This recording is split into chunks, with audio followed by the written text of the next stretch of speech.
السلام علیکم۔ اگر کوئی سورہ رحمان تھیراپی پہ بھی نہ آ رہا ہو اور ہر چیز کے لیے اپنی فنکاری دکھا رہا ہو، لیکن اس کی سوچ بہت ڈفرینس ہو اسلام کو لے کے، مینس کہ سرکار کا میلاد منانا، دھمال، صوفزم سب کچھ شرک ہے، لیکن زنا اور اورل سیکس کے لیے کچھ غلط نہ لگتا ہو، کہ پیار میں کسی کا گند بھی برا نہیں لگتا، یہ سوچ ہو تو اس کی سوچ میں کیسے تبدیلی لا سکتے ہیں، یا اسے اس تھیراپی کی طرف کیسے لا سکتے ہیں؟ ایک دفعہ تو سنائی ہے سورہ رحمان بھی اور قصیدہ بھی، لیکن فرق نہیں پڑا کہ بس اللہ کے علاوہ ہر چیز بدعت ہے۔ بے شک اپنے لطف کے لیے ہر گناہ ٹھیک لگتا ہو جس کے لیے اللہ نے بھی منع کیا ہو، تو ادھر کیا کرنا چاہیے کہ کوئی بچ جائے، اس سب سے واپس مڑ جائے۔ عرس دربار ہر چیز شرک لگتی ہو اسے، لیکن عیاشی ٹھیک لگتی ہو اسے، کیسے موڑ سکتے ہیں کہ سرکار کی حیا اور پیار سے واپس آ جائے، خود کو برباد نہ کرے مزید، نہ ہی اپنی نسلوں کو کرے، بچ جائے کسی طرح سے؟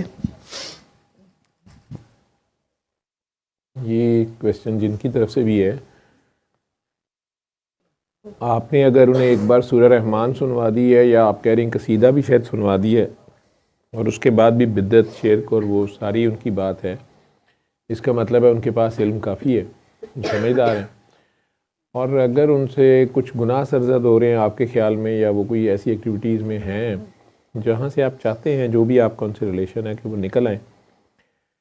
تو آپ نے اپنی مقدور بھر کوشش بھی کی ہے، بحث نہ کریں ان سے، اسلام اندر سے آتا ہوتا ہے۔ دوسرا، جب رب چاہے تو ہدایت تب ملتی ہے۔ آپ نے اپنی کوشش کر لی ہے، باقی آپ ان کے لیے دعا کریں۔ اگر آپ کا بیٹا ہے، بھائی ہے، خامند ہے، یا کوئی اور ہے، ان کے لیے دعا کریں، اللہ انہیں ہدایت دے۔ آپ نے اپنی سی کوشش اپنے طریقے سے کی ہے، قرآن بھی سنوا دیا یا قصیدہ بھی سنوا دیا، آگے ان کا نصیبہ مجھے تو سمجھ نہیں آئی کہ آپ نے دونوں ہی کیوں سنوائے ہیں، لیکن آپ نے اپنی، لگتا ہے کہ کافی قریبی ریلیشن ہے، تو اپنی ڈیسپریٹ ایفرٹ کی ہے جو بھی کیا، لیکن باقی اب اللہ پہ چھوڑ دیں اور دعا کرتے رہیں۔ جب اللہ چاہے گا خود ہی ان پہ یہ ساری بات کھل بھی جائے گی، وہ خود آپ سے کہیں گے مجھے دعا کراؤ، مجھے بتاؤ، فی الحال نہیں۔